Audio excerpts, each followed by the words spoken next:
Welcome to Clicks and Coffee. I'm Alexander, and here we dive deep into the journeys of entrepreneurs and marketing innovators. Each episode, we uncover the challenges, triumphs, and unique strategies of our amazing guests, giving you valuable insights and inspiration. Our goal is to build a community of growth oriented professionals ready to learn, collaborate, and thrive in the ever evolving world of digital marketing. So, whether you're here for the latest trends or looking for that next big idea, you've come to the right place. Let's get started. And today we're joined by Jeremy Barker, the mastermind behind Murphy Door, the company turning walls into doorways and redefining space, one hidden door at a time. Jeremy's taken thinking outside the box to a whole new level by literally hiding it. Let's jump into his journey from secret doors to smart spaces and discover how he's turned a simple idea into a game changer. Good morning. I guess Yeah, it's good morning. Over there, it's not. It's afternoon. exactly. So, all right. So, can you tell us a little bit about your career journey and how you got to where you are today? Yeah, absolutely. It starts a little bit young. I started my first business at 18. I created well, I didn't create, I built a storage shed. And inside the sheds, I saw failures. So I invented the metal frame that you see inside every wooden shed building around the nation. So inside Tough Sheds or any other brand, they have a metal frame supportive inside. At 18, I signed Home Depot as my first major customer. So at 18 years old, I got into a nationwide channel of big box. Really dumb, way too much money really early, drank a lot, partied a lot, and wasted it all. By the time I was 22, I decided I'd sell it. And then I ended up living in my car for a year.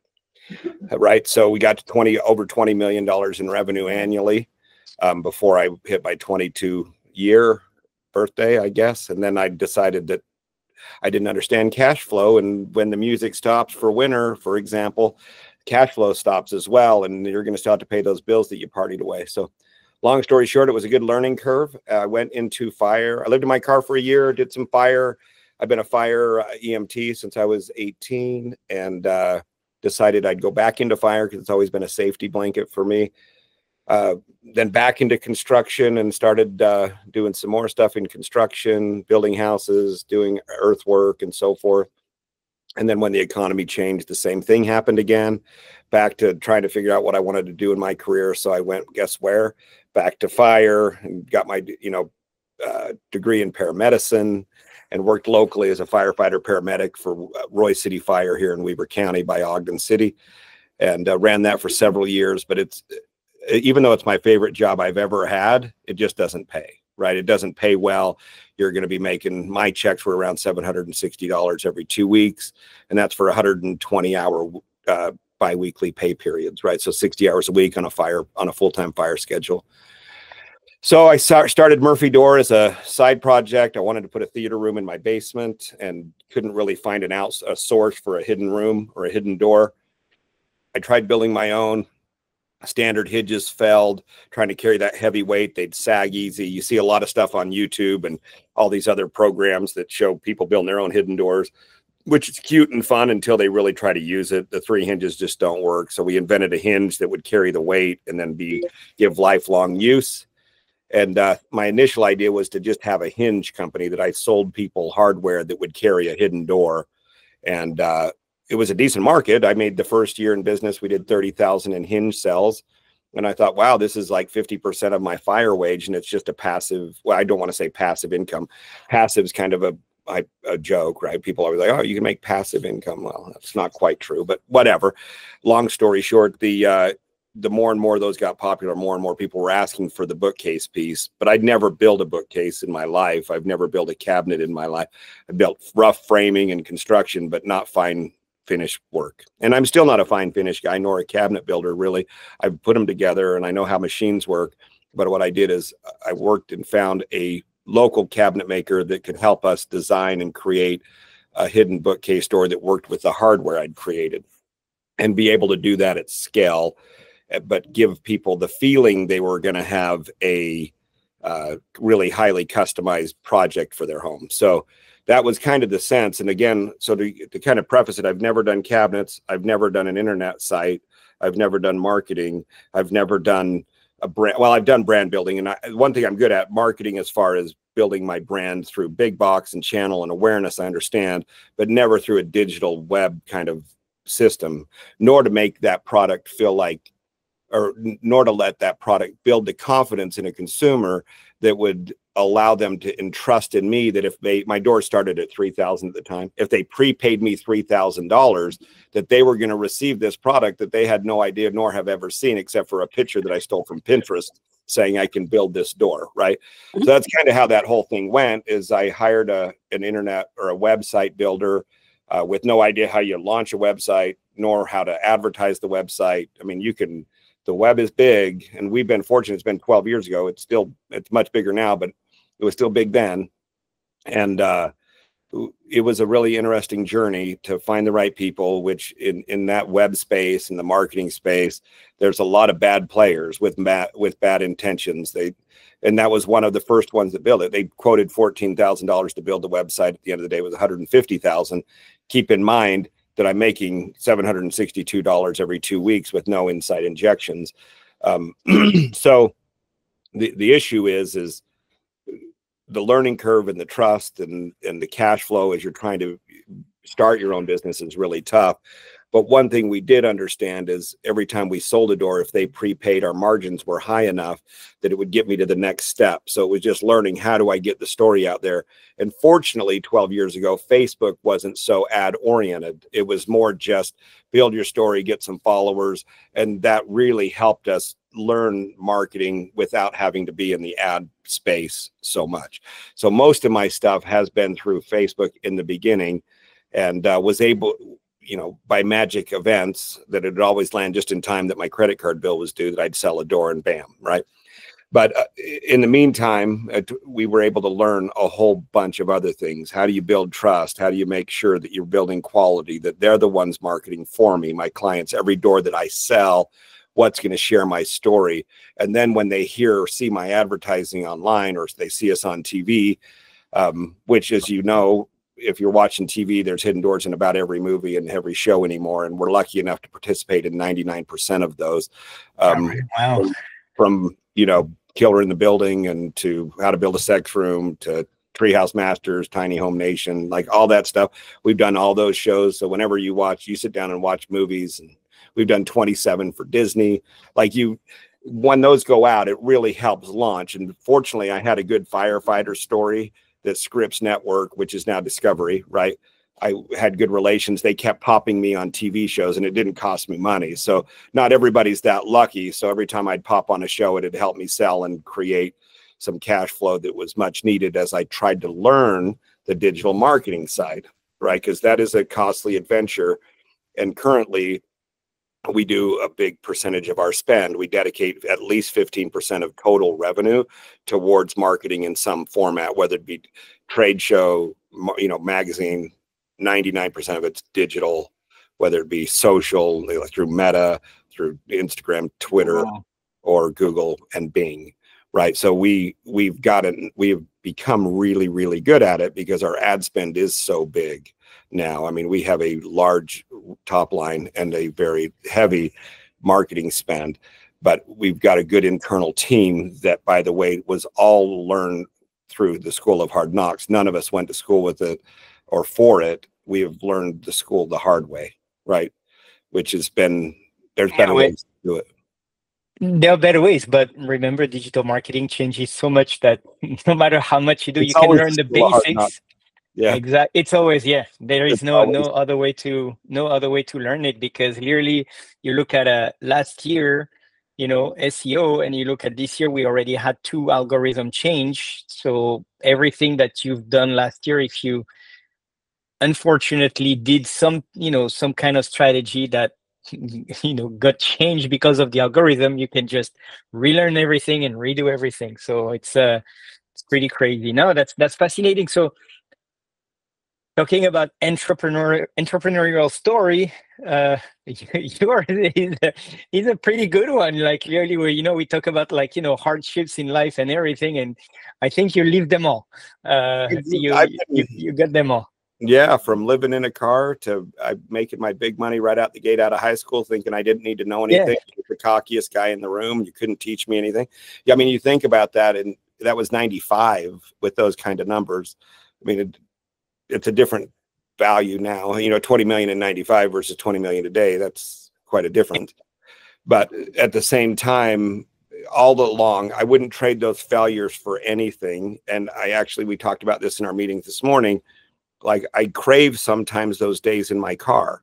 Like, I am extremely extroverted. However, there's a time where you need some intro perspective, and there's nothing better when you have to face yourself and sit there for a year. I did it exactly for 365 days. I didn't need to, but I wanted to put myself through hell and set a target of hell. Like, I'm going to make this last 365 days. Like, I can do anything that's really, really hard for a year. A year you could do standing on your head, whether you like it or not. I just wanted to put myself through it. And I know that's a little bit demented, but it is something I like. I had such a luxury life early for a little while. I'm like, well, look what you've done by not being disciplined, by not being educated, and being too arrogant to take advice and to learn and to be mentored and to seek, counsel on difficulties as things come through. I mean, that same challenge today, if it was thrown towards me, would not even keep me awake. Right. But I was 22, and it was the biggest problem I've ever seen in my life. And the funny thing is the hardest thing we've ever experienced is the hardest thing that you've ever experienced. You can't relate to anything it may not even be a rounding error to some, but if it's the hardest thing for you, it is the hardest thing in the world. And for me, I felt like, well, no one will understand because this is the hardest thing in the planet. Well, now that I'm, 30 years older, I'm 50 now. It's like, oh, that was cute. So I could look back and say, this is such a small hurdle, but it was absolutely devastating to me, to the point where I couldn't talk to anyone. I was so arrogant about, what I was doing and how successful I was, that I didn't want to embarrass myself and say, hey, Alex, you've been through this curveball. I'm in this curveball. What would you do to guide me through this little roadmap to get around this difficulty? I'm like, well, I can't say that to Alex because I was just bragging to him yesterday. How could I expose my underbelly to him and ask for advice when he thinks I'm already this? Now, guess what? I don't give two craps about my underbelly. I don't give crap about my weaknesses. I know I have some, and I hope I identify a ton more. I love those fails. I love to find weakness, and I love to try to fix them, so that way I can minimize how many I have, and hopefully that cycle never stops. Right? We need to get those identified and fixed. Yeah. And I No, tell it's you, very inspiring. and fail frequent, right? Fail as fast as you can, like every day, and do it as frequently as you can, because the sooner and faster you identify your failures, the smaller the fall. If you wait a year to identify where you suck, that fall is huge, because you've been so ignorant to all the mini micro fails that have occurred along the journey, that when it finally fails, it's a collapse, right? If you can identify the little miss along the way and celebrate that you found it instead of celebrate your wins. I know it's something you hear a lot lately, but if you Not in a way that you're saying it. Not in a way that you're saying it, which puts it in a very interesting perspective of don't let the problem compound. Like, really, like, go right at it right away. Be honest with yourself, and be honest with yourself and with the problem, and don't feel bad of saying, like, I messed up, but let's talk about it right away. Let's fix it right away. So it's a great it was idea. a hard lesson. I really wish I could have seen it then. But honestly, if I say that in hindsight, kind of, but at the same time, I'm so thankful that I had to live in my car for a year and just eat, sleep, breathe that mistake, so I could really internalize it and recognize how arrogance can get in the way of success, where vulnerabilities are truly being able to identify your vulnerabilities, whether it be in your lack of knowledge in marketing. Like, marketing is a grand term. What does that mean? It's a bucket word, but if you granulized marketing, it's so many aspects. You've got magazine, you got radio, you got TV, you got, now CCTV, and then you have Google, Bing, Meta, Facebook, Insta, and inside those you have micro entities, right? So it can confuse the crap out of someone when I come to you and say, hey, Alex, you need to market. Awesome. Well, most of the time, if someone said that, yeah, okay, you need to do some marketing. Okay. Well, now as I get older, I'm like, okay, please identify what that means. Like if you're going to say advertise through Facebook, I'd even go more granular, like, okay, identify what you mean inside Facebook. How do you want me to advertise? Is it going to be geo? Is it going to be, how are we going to do it? Geo targeting? Are we going to demo targeting? And what are we going to market? And who is our customer? What is our demographic? Like, there's so many identifying labels that unless you are asking for advice, seeking the proper counsel, you are going to make very expensive mistakes that you don't need to make. And it just takes a while to get there. And, you know, young entrepreneurs, I think they're hungry. Sometimes the millennial, and I don't even know where we're at now with our 18, 20-year-old kids. I don't know what we call them anymore. But there is hunger there. There is a desire to be successful. A lot of it has to be, they feel like they just want to be influenced. And I think it's kind of a lazy way. No, it really is a lazy way. I mean, we can call it whatever. Okay, so you've made 40 videos, they good for you, but that's not hard. It's time consuming, but it's not, it doesn't cause, you know, calluses on your hands. Like there's something virtuous about that as well, right? There's something virtuous about getting dirty and getting sweaty, whether you're doing it on camera or not, but asking for advice, recognizing, seeking counsel, being weak, actually being involved in some type of mentorship program. Back in the day, you know, you'd have to go in there and work for people for nothing so you could kind of learn the trade. And we've gotten past that, unfortunately, anymore. Internships, that's the word I was looking for. But, you know, if you think, you know, I want to go for that $100,000 a year job and I want that, and that's what I want. And everybody kind of wants that out the gate. However, you're going to bypass all the power that could have got you to the $1 million a year or $1 million a month platform by exposing yourself and saying, hey, Alex, I want to be a marketing guy someday. Or I want to, like we were talking about your other business, I want to be involved in this electronic lock security system deal. I want to come and work for you at $10 an hour, even though you're paying $30 an hour, because I want to be you. So I want to give you at my cheapest rate, and I want to eat, sleep, breathe everything you have inside you. And I hope to be your biggest competitor someday. And say it. If someone came to me and said, I'd say, awesome, let's roll this. I want to teach you. If you're hungry, I'm serving. So let's do this. You Yeah, know? no, it's no, but that's also a personality, and that's why, you know, entrepreneurs are who they are, and usually it doesn't come easy, but that's what makes the journey exciting, you know, and Yep. it's And ups you're ups and hungry for downs. more, right? Like you said, you're in multiple business platforms. I have Murphy Door and Murphy Ladder. I have commercial real estate, residential real estate. I have a hotel, and then a big investment portfolio now. But at the same time, there's never, and another software platform. But I just want to, and I shouldn't have that many, but fortunately I don't want to say like I'm running all those entities personally. I just own them, and I have really good people inside that. So I try not to spread myself too thin, and I try to hyper focus on what is making me the most money most of the time, right? That's why you really do need to focus as best you can in Yeah, order. as you grow. Yeah, no, for sure. And so we're going to talk about Murphy Door today. So you talked about the bookshelf, or the hidden bookshelf that was every child's dream, or at least mine. Everybody's Everybody, I had one friend that had like a door like that, and that was actually, I think he was like in his room, and he had a playroom that was like a little tiny door that you would open, but like a secret door. And like, to me, that was so blew your incredible, mind. you know? Yeah, of course, you know, it's like, it's so incredible. And then now, you know, now you did like an entire business out of secret door. And so you talked about the bookshelf, but so you started with the bookshelf, and then you realized that there were tons of other ideas. And so you kept like Evolving. creating, basically. Yeah. So kind of the idea initially, and it went to bookshelf, but out the gate, I wanted to build hidden rooms and secret rooms and kind of this panic room, which really catered to the rich of the rich. Like, I want to create that place where people can escape to and nobody can see, and it's secure. And that was my out the gate concept, right? Well, in my first trade show, I had a lady from Architectural Digest. She goes, "Oh, sweetheart, this is a beautiful idea." But what you don't realize is that only sub 1% of the people need a panic room, but the other 99% of the people need functional space. So quit focusing on what's behind your door, and let's focus on what's in front of it. You did a shoe rack. This was a shoe rack system. She goes, imagine selling just the shoe rack so people can create multifunctional doors rather than just being a door. It now is a shoe rack and a door, and quit trying to call it a hidden door, for example. It kind of pivoted the way I was thinking. I'm like, maybe she's right. What if we could keep the hidden door story as sexy as possible, but also encourage and entice the apartment owner? And how do we make that apartment owner say, I don't want to put $1,000 door in my apartment?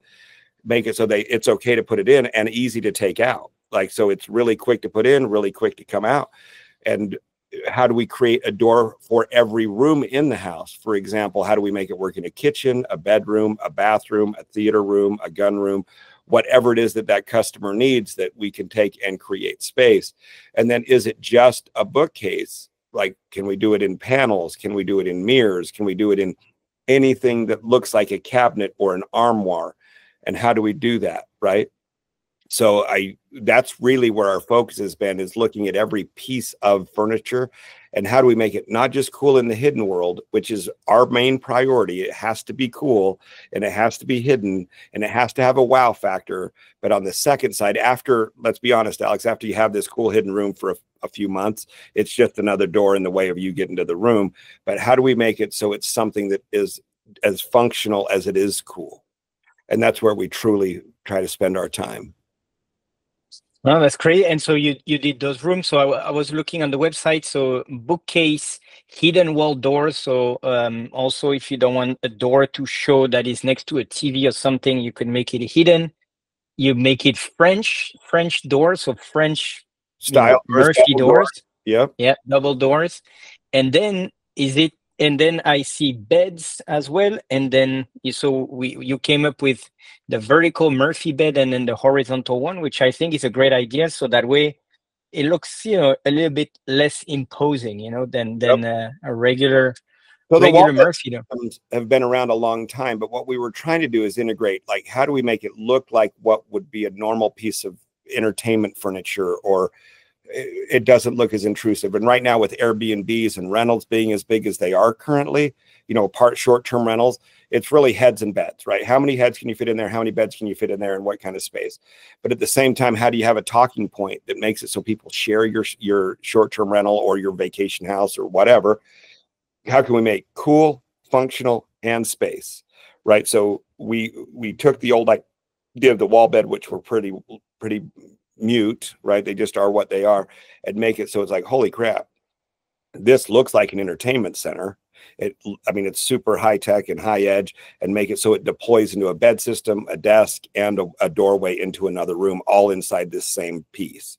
So we truly are trying to be as innovative and create as much space as we just talked about prior to recording, how expensive the cost per square foot is in a house. So now we're seeing an ever shrinking square footage as these new homes are coming out outside of these mega mansions and micro mansions. We're going more and saying, hey, look, we need less square footage, but I can't sacrifice functionality. So how do we give someone full function and be able to have a small room and still have a bedroom, an office, a playroom, all in the same space? And the best way to do that is take items such as an armoire, a bed, a nightstand, a door, a closet door, and make it so it's all multifunctional and puts itself back away into the walls, freeing up the full space as an area that you can entertain or share, have other guests inside. But when it's time to be used, it can be deployed.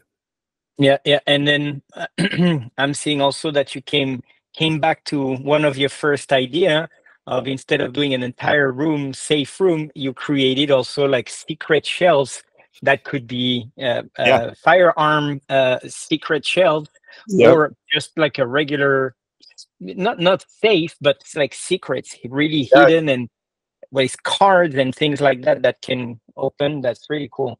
So just like we said, any piece of furniture in the house, from your shelving to your nightstands to your coffee tables, how do we make those all functional in more than one aspect? It's not just a table. It has to do more than one. And if not two, how do we get to three?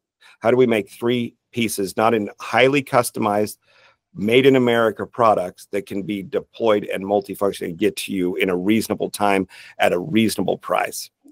Right. Yeah. We make all of our stuff right here in the United States with all domestic products, from our hardware and all, so that's all made. That's a big deal. It is. Yeah. We weren't And affected by COVID, let's say, because everything is domestic for us. So we didn't get stuck at the ports. We didn't get stuck. I mean, our lead times we exploded. We grew 400% from 19 to 20.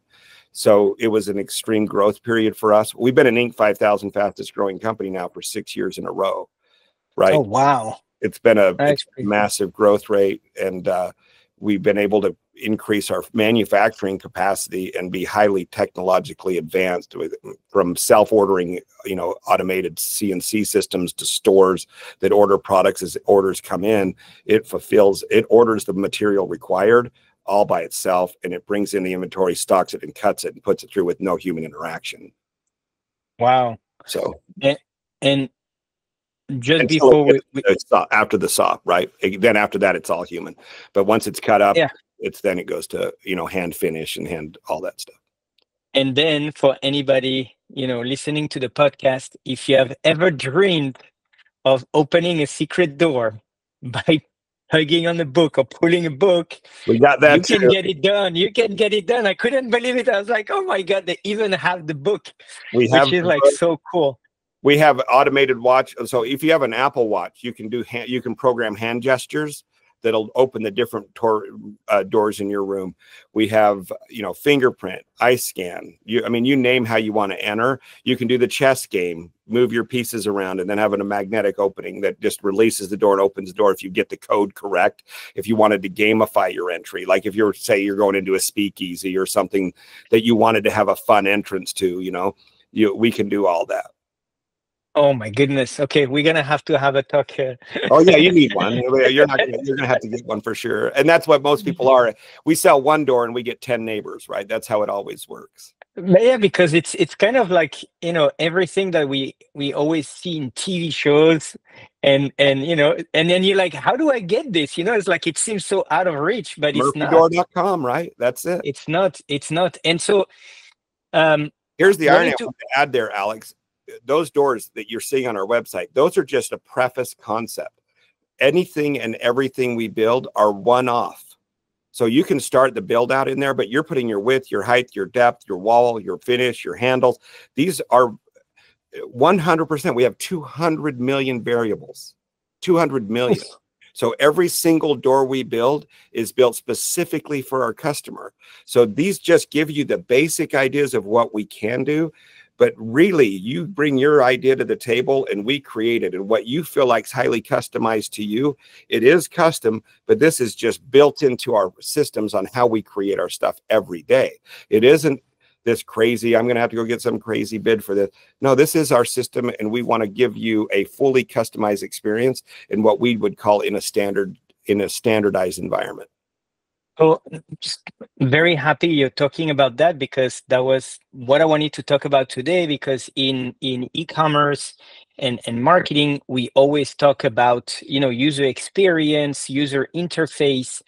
That if your website loads 0.5 seconds too slow, then you're losing 5% of customers, etc., etc. So how are you managing that? Because when we look at your products, it's like in the thousands of dollars, like $1,000, because it's a door plus it is a bookshelf plus it is like a super cool item. So the price makes sense.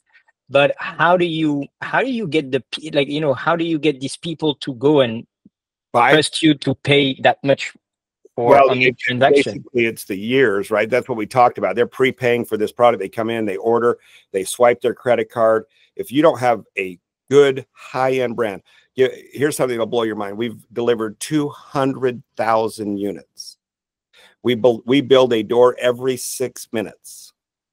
Every 6 minutes, we're delivering a new product, right? So we have a extremely high velocity, high-end product. So the key is, how do you build confidence that the consumer on the other side is going to say, holy crap, that's a $3,500 door. Or if you buy a fully armored, bulletproof door that has fingerprint entrance and all that stuff, you're 25 grand, right? How do you get there? Well, number one, reputation. How do you do it? Guarantee what you do. No questions asked. Like, if we're making mistakes, it's ours. But deliver extremely high-end furniture. So people, the difficulty with Murphy Door, and this is probably a part of your question, is how do you get people to pay that for a door? Well, it's kind of reversed. It's actually a piece of high-end furniture that operates like a door. So the struggle is to make sure people identify they're looking at furniture made in the US. So if you went to a furniture store and looked at that like bourbon door or refreshment bar that's all LED, what would that piece of material, that piece of furniture cost you at a store? Probably $3,000 or $4,000. But we've taken it to another level now and made it so it operates like a door, something that you can get pissed off at and slam the door and have it not break. Do you realize how hard that is to take a door that heavy? They can handle and withstand your kids standing on it, swinging on it, husbands and wives arguing, and a door slams, and it has to take it and not break. So there's a lot of engineering. We have R&D, we have manufacturing engineers, we have structural engineers all on staff now, which I didn't have early. So my first several doors, I mean, it scares me for anybody that hasn't done 1,000 doors. I mean, there's such a learning curve. It took me plus 1,000 doors or more to just learn where the failures were. And since then, we've been able to weed through the failures, as we talked about, find those failures in micro and try to fix every one of them, which then minimizes our warranty. We sit at a 0.2% warranty, 0.2%. Not because we're refusing, because we won't ever, the consumer's never wrong. Wow. If they find a problem, I always say, it is our fault. This is our fault. If they installed it, my fault. Why? Because I wasn't clear enough on my instructions. If they misordered it, it's my fault because I wasn't clear enough on how to order it. So we take the ownership, and part of that price includes, the mistake variable. Right? Shipping, by the way, which even though we have a shipping line, if you think about a door, a typical door like this, to get it on a pallet and ship it to Fort Lauderdale is going to cost $1,200 to $1,400. But what you're going to be charged is $325. So $1,000 of those doors, sometimes, depending on the weight, is going to be in the price of the door. But if you put that all on the freight line, the customers would freak out. They'd be like, oh, I'm not paying $1,500 for freight. Are you crazy? And you know how much it is to move stuff. You're in the business. You ship. It's expensive, especially big, heavy doors, and that take full pallet length sometimes too.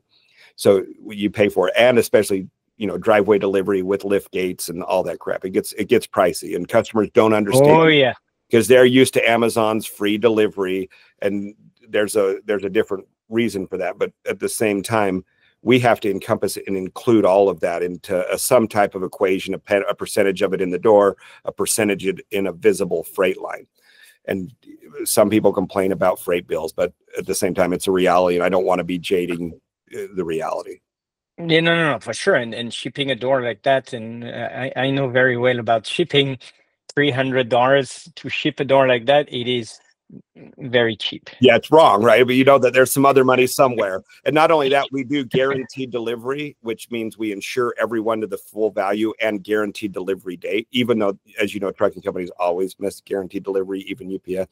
But we do pay for that, which is an accessoral charge. We insure it, which is an accessoral charge. The lift gate's an accessoral charge. I mean, for example, lift gate alone costs us $75.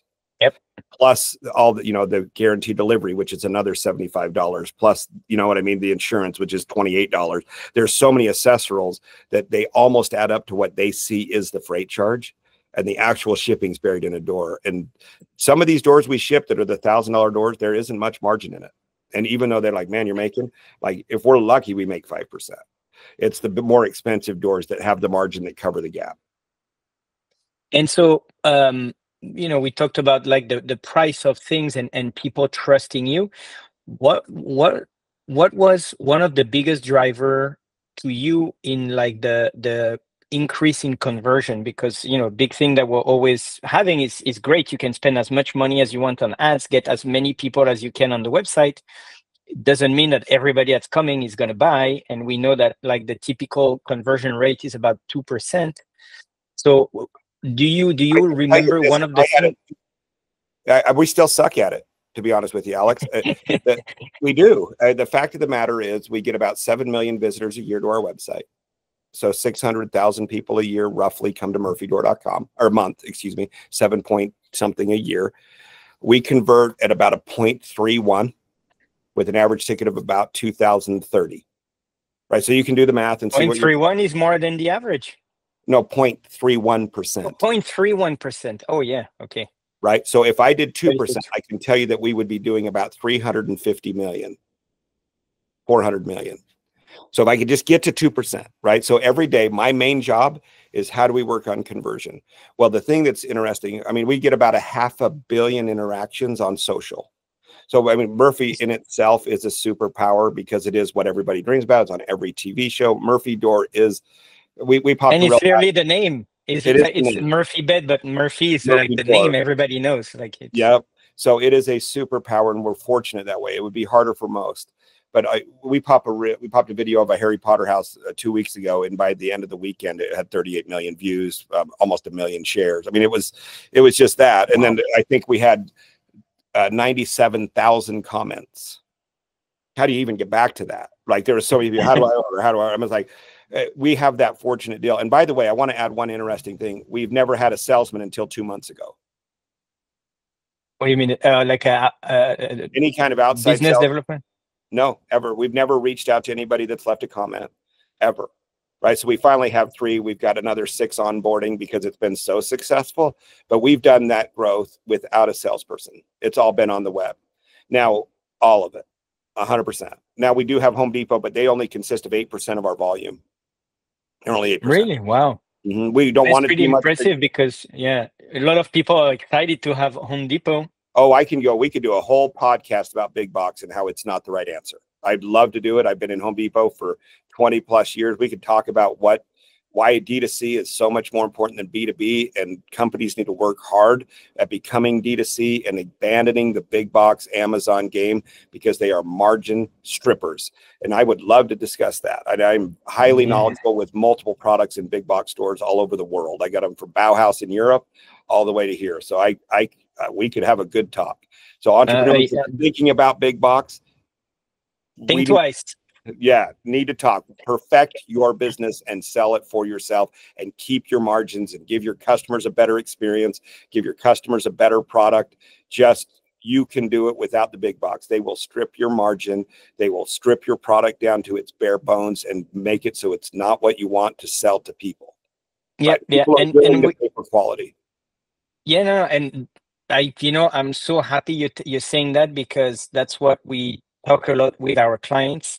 And actually, I have a very sad story. I had a friend that bought a business that had Amazon and D2C, and I'm not going to mention which type of business it was because I don't. It's a story. It's not a great story, but basically, he started off. Did like what everybody's doing. Oh my God, Amazon is like blowing up. It's crazy. We're getting so many sales. And I'm like, dude, work on your website, get your customer, get your data, your customer data, the SMS, remarket to them, do this, do that. He's like, yeah, but like it's so much work. And Amazon is so easy right now. Then came like 2 years later, Amazon say, hey, we like you, but we like our fees better. So how about we do a 10%, 20% increase? And then all of a sudden, he went from paying, I think it was 20% or 25% of gross of the price, and it was 40%. Fees represented 40%. Yeah, and they have to be the lowest price. Amazon, how do you run a business? Exactly. The buy button. I mean, the bottom line is every company does it. It doesn't matter if it's Amazon or Buy Box or if it's Walmart or if it's Lowe's, they all do it. And that's why, here's why he said it's easy. People that are lazy stay with easy. People that want to be successful for the forever do the hard things. And the hard things is building your brand. And I'm not calling everybody lazy. I'm just saying it's just easier and it's more enticing. And I can go golf. To put it in a more mild way, it's doing it D2C yourself. It's not hard. It's just it's hard. Everything is hard, but you need patience and you need to look at the long term rather than like, I'm going to make a quick buck. But yeah. Yep. Look at the long term. My mother's French. We talked about this. We are just blunt. Just kidding.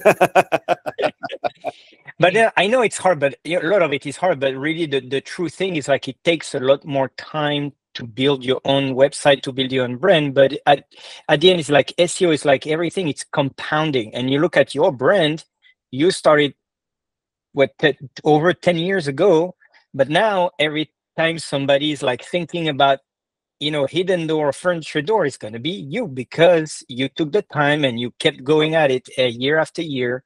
and never letting go, basically. Here's a secret that the Amazon people that are listening to can think about. I'm not saying it's wrong to parallel. I think it's great if you want to start with an Amazon or a little, Walmart.com or whatever. You can do that, but you have to keep in mind that your margins are going to get compressed, and you should, in parallel, be working really hard on building your brand recognition and your D2C environment and your website. So where your friend messed up, and I'm not saying he made a mistake, he just learned, right? We'll call it a learning lesson, is that he should have taken your advice early, and in parallel of his Amazon success, take that extra cash flow and reinvest it into building his D2C environment with his marketing platform, his e-commerce, his SEO optimization, and then learning on what, beta testing different ad campaigns that work, that sell, and trying to overtake at least some of the traffic from Amazon. And in the scenario where Amazon has to raise their price another 15%, or Lowe's last year pressured all vendors down 5%. Well, if it's like, well, now I'm going to do this, you have a game plan that can rectify some of those margin pressures, right? You can offer the better price on your site, and you can still offer them their price, but you're going to raise your price in parallel. And now you're going to be the lowest hanging fruit and keep that huge margin yourself. But it needs to be, we call it levers, right? Positive and negative levers. You're going to have lever 1, lever 2, lever 3, both in positive and negative. If this, then that's. If this happens, if Amazon raised their fees, I have an option lever that I can turn on my platform at a lower rate and start moving it. And then, we say, for example, we're down 10%, pull lever 1, or if we're up 10%, push lever 1. You're up 20, you're down 20, up 30, or now the world's coming to an end, batten down all hatches. What's your action plan, right? Yeah. You survive that. And we no, exactly. By the way, about quarterly, we review our levers. So we always keep that in mind. We are optimistic with a pessimistic look as well. Right. So we say, hope for the best and prepare for the worst. Yep, that's it. And people say it, but they need to live it a little bit. And ask me, I know I lived in my car, so I had the opportunity to recognize what happens. But it's pretty fascinating to see that, such a successful company like yours, that you're still struggling with, conversion rates, still struggling with how do we get more people to buy? How can we make a better experience? How can we messaging? What are they running into? And we watch clarity, and we watch all the stuff. And I have teams now, fortunately, that sit in my technology office and the information office. They sit there and watch. They literally watch all the interactions, and they see where people bouncing and what words confusing and what picture didn't get liked, or where did they get lost, and why did they add it to cart? Why didn't they check out? Was it shipping? And by the way, most of the time it is shipping, believe it or not. They get in and then they go back and forth and change zip codes and see what happens. It's a really interesting piece, but there's so much more that we could do and that we're trying to do. And in the background, as we do Murphy Door 2.0, with the new website that has a better configurator that they can actually see as they choose things, it actually builds it out. It's a challenge. And I hope it's continually a challenge. And I want to be working on this every single day and continually optimizing. As you know, with technology, just like you said, SEO platforms change, the algorithms changed twice already. It's going to be the same as technologies improve and experiences improve. You have to be on it all the time. It's not something that you can just, okay, we got it all done, put it in, we can ignore it now, move on. It's something you just need to be aware of and constantly working on. No, it's truly fascinating, and I can totally relate on the daily struggle of okay, what can we do? Oh, let's change this, and then oh, that was not the right change. Bad idea. That's a mistake I've made, by the way. I can give you one other piece of advice as a young entrepreneur. Beta test always. Don't just think, oh, I have a better idea. Turn off the old one, put on the new one. That has been so costly. And it seemed like it took me 100 times to learn the lesson. Well, no, it's just better. And then all of a sudden, why isn't anything selling? Put it back. And then we beta test, and we do a 70-30 beta. So we keep 70% of the traffic going to what we know is producing. And then we put 30% of the traffic to the test. So that way I don't really disrupt the revenue line. But we beta test every day and always with all sorts of different campaigns, right? We go not just advertising campaigns, but web versions and pictures and colors and words. It was really interesting. I talked to Brett Keller. He's the CEO of Priceline. Had a good opportunity to visit him for a couple hours. It's probably been 3 months. When Priceline first started and they tried to go into the UK, and then they went in and they bought booking and so on. But he would say we went into the UK with arrogance for Priceline. And he said, I thought the US's version of our marketing would work over there. He said it just crushed. They lost $50 million, came home. And then and then they tried it again and did the same thing. So he said, really, if you want to get granular to the level, he likes it converting at 4%. Anything he gets involved in, he wants a 4% conversion ratio. Oof. Obviously, is he getting there most of the time? But he says that's where I set my marker in his head. He's a 4% guy. And now he says, but it's that granular to the word, to the color, to the picture in every, not just country, but city in the country. So they're getting a different experience depending on where they're landing. And that's how particular people are in, like Lourdes is different than Nantes, right? You're going to have a different desire and look. And he goes, we take it that granular. So Wow. whenever we think we're there, if you want to get digging, and why is Priceline so huge? When you think about it, he was just a kid that started early, and then now they're just an app in your pocket. But it's that kind of granular thinking of maybe that city is going to shop different than the neighboring city, and to have the audacity and the courage to test it and to realize there was an improvement, even if it was incremental, right? And that's where I think I call myself lazy too, like, because it just seems hard, right, to just go into that. And we know how much it costs, right? But it is also a time-consuming venture to really get into the nuts and bolts, and to find the right team members or vendors that can help you see it, realize it, that don't gouge you to death. And I think the struggle for young companies is it is expensive to get into a good marketing agency. If there was a way to, lever and tier those in to have an understanding, and just to crank, if it's $100 a month week or $100 a week budget, then it is $100 a week budget. But that's okay as long as there's teamwork in the growth. But I'll tell you what, it's been an experience that I'm thankful for, because I feel like I could do it again, right? Well, I'm waiting for the next idea. Then I'll follow your LinkedIn and see, like, next year, Jeremy's new idea. There'll be No, more. but it's I'm with this talk today. I'm sure that, like, you must have a way to, like, put down all your ideas, because it looks like it's like every 5 minutes it's something new, some new ideas, optimization, improvement. It's life of entrepreneur. And how do you act on it? I have an awesome team, and usually I'm like in my office space, I'm surrounded by a bunch of people, which is exactly what I need. Like, hold on, you can't just keep launching. We're still working on this other thing over here. Write those down. We'll get to them. You tell me your priorities. So we use ClickUp. Like, is this like number 1 or 2 or 3 or 4? They've actually built me charts that I revisit every Wednesday to say, is it still a priority to me, or is it gone to the wayside? So That's a good idea. That's really funny. No, but no, today was, really the perfect example of entrepreneurship, the good ideas, stay focused and keep working, because that's the thing. It's like, it's never a goal. It's always a journey. Everything is just keep changing, keep moving, and keep adapting. One thing I can say is, let your cake finish baking. People get so tired, like they get excited, they make the batter, they put it in the oven, and maybe it's not a 10-minute cook. Maybe this is a 2-hour cook or a 2-day cook. And people lose patience because they're not able to eat the cake yet. It's like, dude, this could be a 10-year deal before you start to realize it.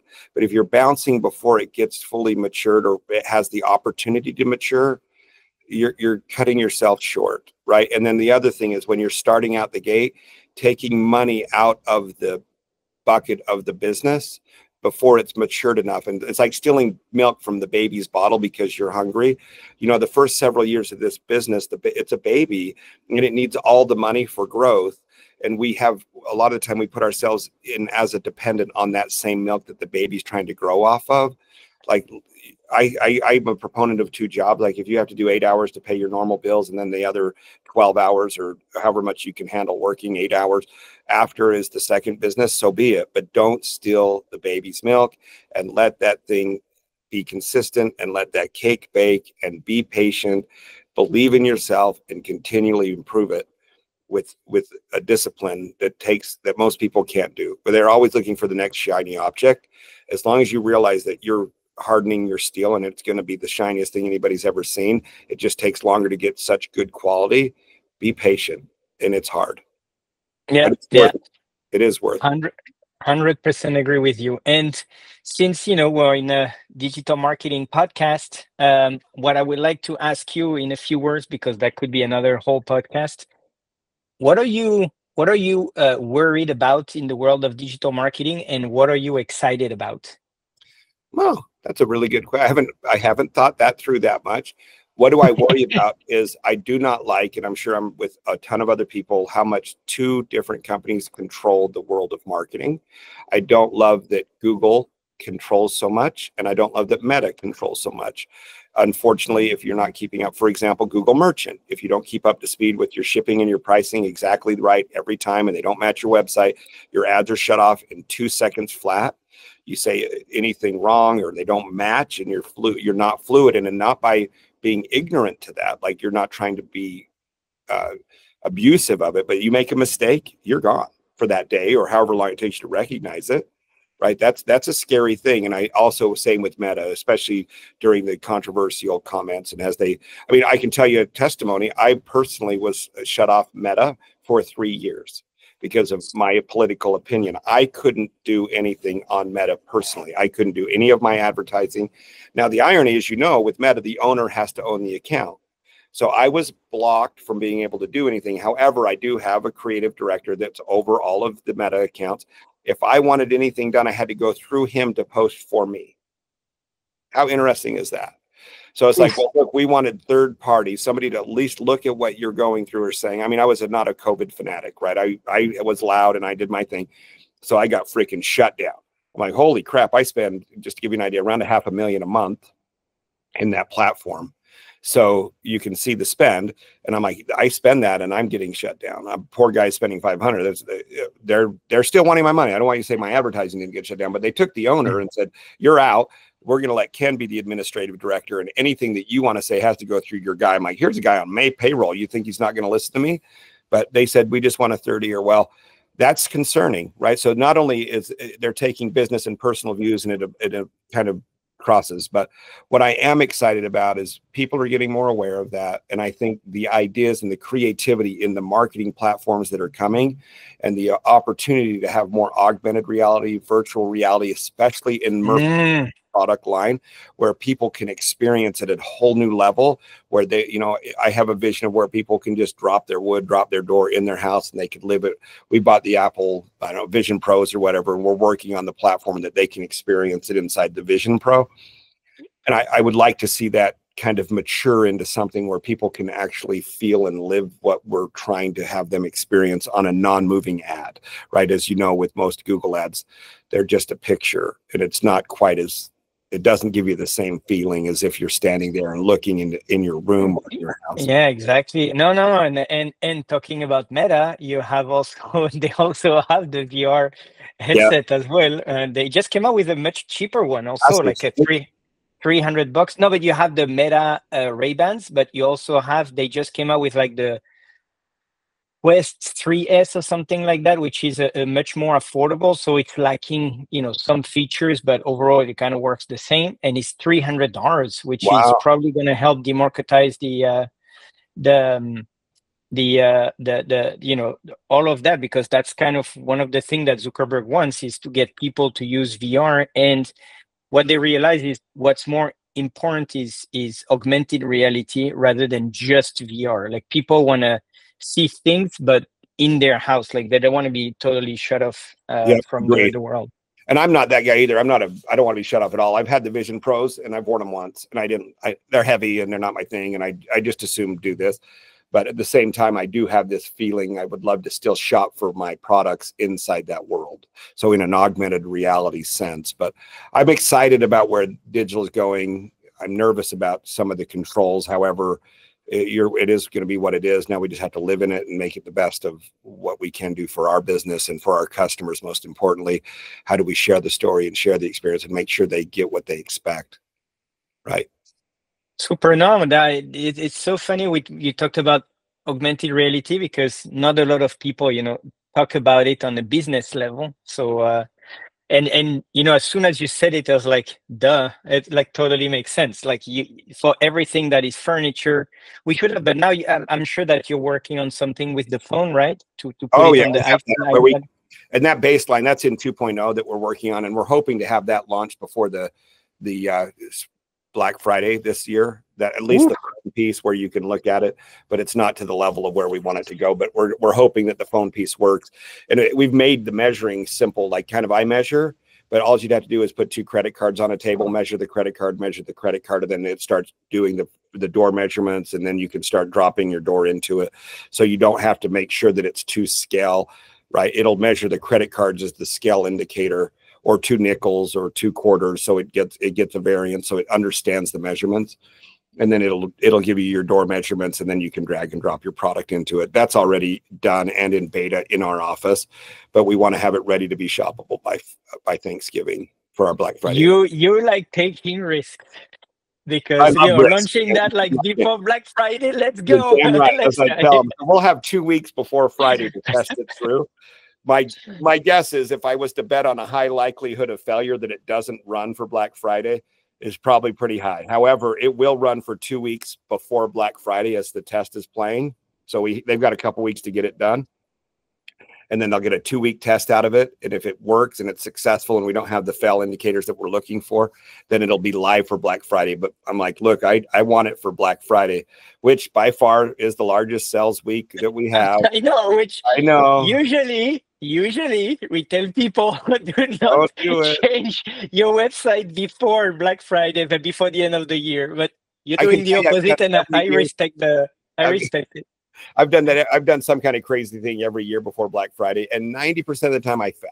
And I don't know why I don't learn the lesson, but I just want to do it. I'm like, I trusted my guys, and I've been able to play with it. I'm like, let's get all these little bugs worked out, because if we could get it for that day, the sales conversion rate will skyrocket.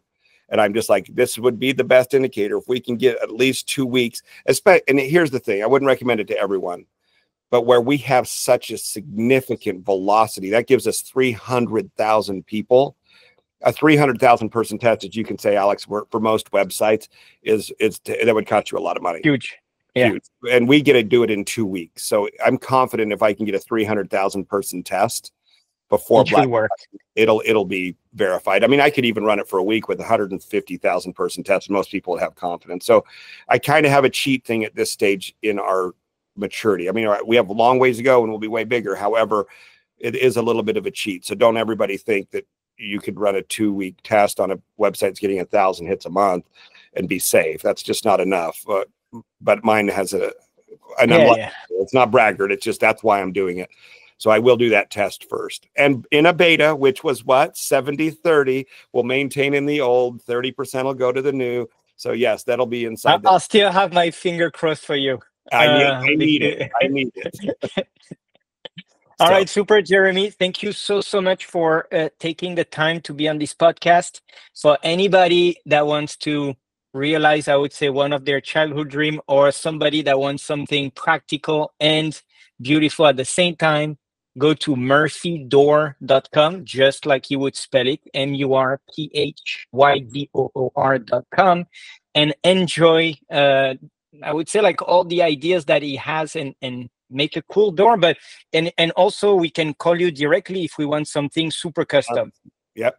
And you can, a lot of the time you can configure it inside the website, but if you can't, reach out. We will build anything you want. If you want a bed door combo and you want a whole wall unit, the website, and I'll be open with you, is not clear on it. It doesn't give you a whole lot of like, how do I customize?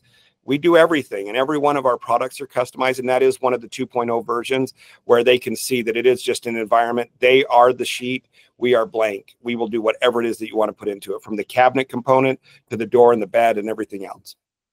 Super. Thank you so much, Jeremy. Have a great week. Thanks for taking the time and having me on. Appreciate you. Have fun in Utah. If you're out here, reach out.